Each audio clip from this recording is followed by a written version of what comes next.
Hello friends आपण मन को पुणी गोटे नुआ वीडियो को स्वागत। आज शनिवार स्पेशल आज मोर कौन खाइबार अच्छी चलते आम देखा। तो आज आमर अच्छी उषुना भात ता सहित अच्छी सोरिष मसला दिया भेंडी आलू आंबुल झोल पूरा उड़िया स्टाइल।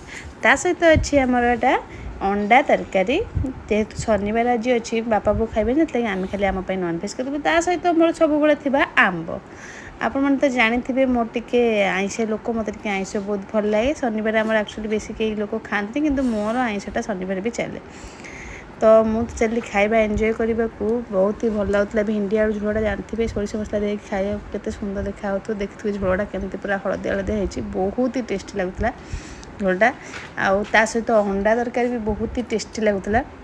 मुझे आपको दुईटा जाक टेस्ट कर कहूँ केमती लगुच कौन लगुच। आपण मानक क्या अंडा झोल भल लगे कि क्या भेंडी झोल भल लगे नहीं कमेंट करें कहे। तो मुझे मो खाଇବା डेली आप देखुची आपण मन केमती लगुच निहत लाइक करके जनइबे। लाइक करेंगे शेयर करेंगे और सब्सक्राइब करेंगे मो चैनल को बिल्कुल भी भूलें। आपण मैंने निहत गोटे ना सब्सक्राइब कले आगु टे बढ़ी पारि मत भल लगे। तो भल लगे रही बाय।